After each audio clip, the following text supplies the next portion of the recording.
Good morning, everybody. Hope everybody's having a great day out there today. It's Monday morning. Still a little sleepy from the weekend, but I'm here. Want to do a little update video on the week. What I got done this weekend. Talk about the freight market a little bit. And that type of stuff. So, had a pretty good week considering I left out on Wednesday afternoon. So I ran basically half a day Wednesday, Thursday, Friday, Saturday, Sunday. So about 4.5 days. I did 3 loads in that amount of time. And they were for a total of 2,380 miles. And that's with Deadhead. I did really good on Deadhead. I'm finding the customers, or the way this carrier has a lot of their customers set up, is not by accident. And as soon as I can, I got to get rid of this trailer. I had to live load Friday, which could have been a drop and hook. It was a quick load, though. I wasn't really too hurt by it. From the time I pulled into the gate to the time I left the gate was about 1 hour and 10 minutes. So it didn't hurt me that bad. But yeah, they had to call ahead and tell them not to load the trailer, that I was coming there for a live load. Excuse me. So they could have had this set up as a drop and hook for me. A lot of their customers that I'm dealing with are, they'll run you down, and then they got a customer 50 miles away they pick something else up at. They like to do giant loops here, I've noticed. And I kind of see their hiring area now, because they want you inside that loop. Because what they do is they've got it set up for like 2,500 to 3,500 mile loops. And, that's kind of where they want you, and what they want you doing every week is doing a loop, and then you can go home and get a reset or whatever. But because you're gonna need I've already learned I'm gonna need resets here, because they're gonna let me run, because I'm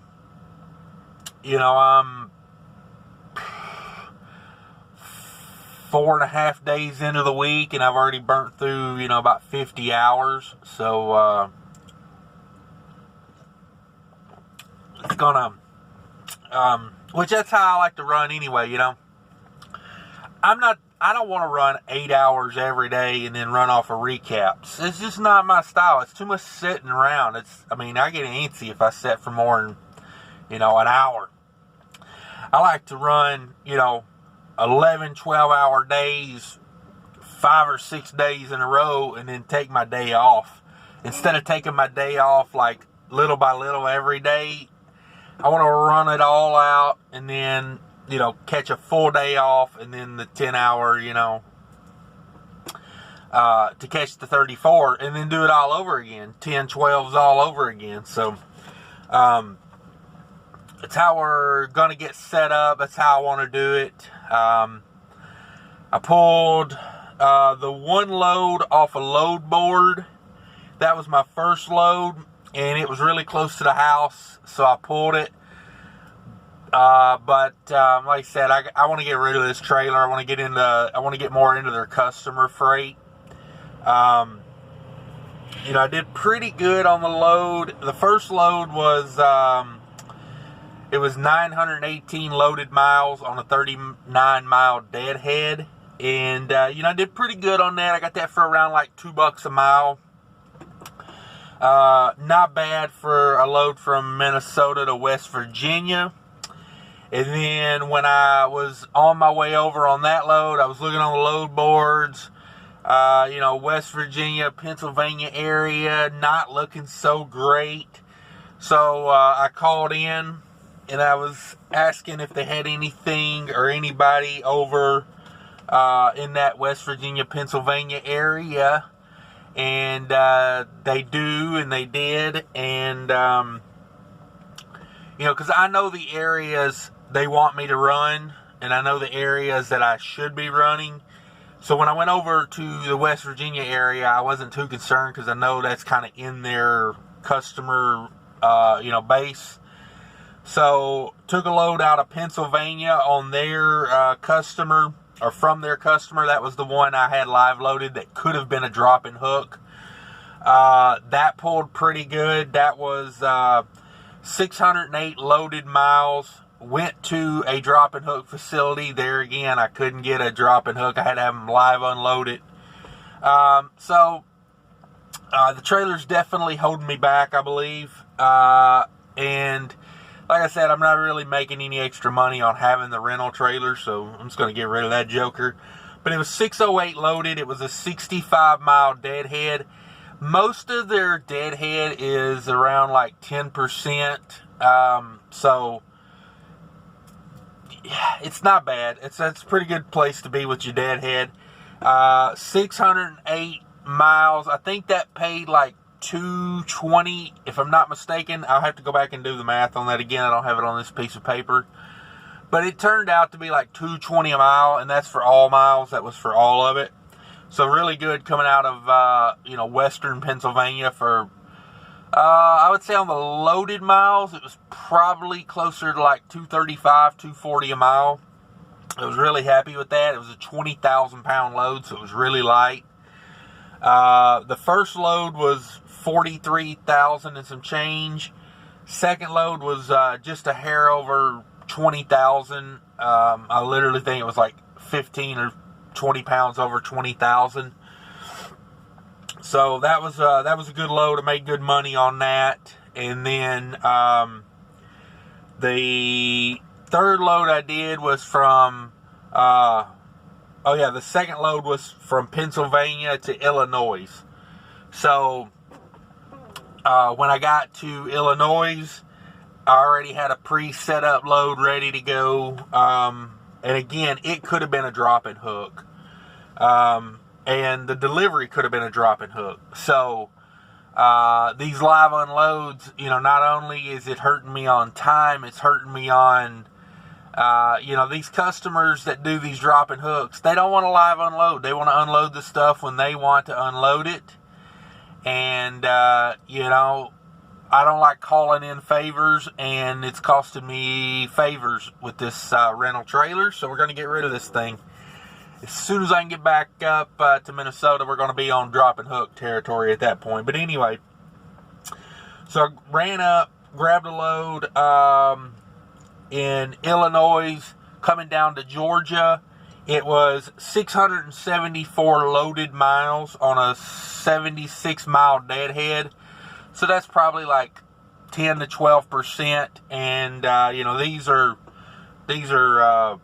I get these off the Copilot out, these miles. And that's address to address. So it's not these short broker miles. These are actually, miles to miles, which I always try to do in my videos. I don't ever go on what the broker says, because I know the broker's typing in zip code to zip code and on Google, and they're getting the shortest freaking route they can find off of Google. So that was a pretty good load. That one was really heavy though. That one was 45,000 pounds. And, so I got the scale ticket. I mean, I was under 80, but not by much. I went in there with about 3/8, half a tank of fuel. I was able to get more fuel right after it because I took it straight down the road and scaled it. And I probably had a good 1,000 pounds give on it. So it wasn't that bad. It was heavy. It was 45,000 pounds. I think it was 44,890 something. Like within 120 pounds of being 45,000. So really heavy load. Overall, not bad though. So on that, I spent $971 in fuel, which is not horrible, but I'm going to work on that a little bit. I'm going to try to get that better. I don't get any fuel discounts right now. I'm working on a fuel card that has some discounts on it. right now I've just got an open ComData card. I can fuel basically anywhere I want to. And, you know, I bought fuel for, you know, I filled up at the terminal for $2.61 a gallon right off the bat. And then, you know, I kind of bought like 50-gallon increments for the rest of the time, because I got it for like $2.99 my next fill up. And then, or no, wait, from the terminal, then I went over, I got 50 gallons in Ohio at $3.15. Then I went over and got 50 gallons in Illinois at $2.99. And then I dropped down into Tennessee yesterday and got 50 gallons for $2.67 a gallon down there at Mapco, which I was really, really happy with. I would have filled it up there, but I wasn't sure on where I was going next. And, you know, I'm still like close to a half a tank of fuel right now, so I'm not like stressing it. I can get back to that Mapco if we go back north from here. So all in all, not a bad week. Spent $9.71 on fuel. Revenue was right at oh shoot, I don't have it wrote down on here. It was like $5,500 for the week. It was pretty good for a $23.80 week. You know, I think I'm going to be way better off doing this than when I was doing the reefer, just because the reefer was so hit or miss. You know, it's these reefer loads, you can do a $4,000 reefer load like it's nothing, and that's going to take you down to where a reefer load might pay, you know, $1,500 to come the whole way back. So I'm gonna, as long as I can keep this this pay rate up in that $2 to $2.50 range, I think I'm gonna do okay with this. It's definitely going to help when I get a fuel card with some discounts on it. And the truck for the week, for that part of the week, I averaged 7.4 miles a gallon, which I'm very happy with. You know, it's going to get my fuel cost down a little bit. Once I get a boost gauge in this truck, it'll get better. Yes, it's an auto shift, but I still think you should have a boost gauge in your truck, because you know, you can still let out of that auto shift. You know, when you're going up a hill, I like to know how much boost I'm turning to, you know, affect my fuel mileage. So I got a few little tweaks I got to get done, but overall, not a bad week. I really enjoyed the running and the not sitting at shippers and receivers like I was doing all the time with the reefer unit. It's nice to drop them, hook them, get them back on the road, and still make good money. So that's what's going on, guys. I appreciate everybody tuning in. Please comment, like, subscribe. I enjoy the comments. I try to read and answer all of them. It's not like I get a ton of them, but sometimes they slip by me. So be patient with that. And yeah, guys, I appreciate it. Take care of each other out there, everybody, and have a great day. Bye.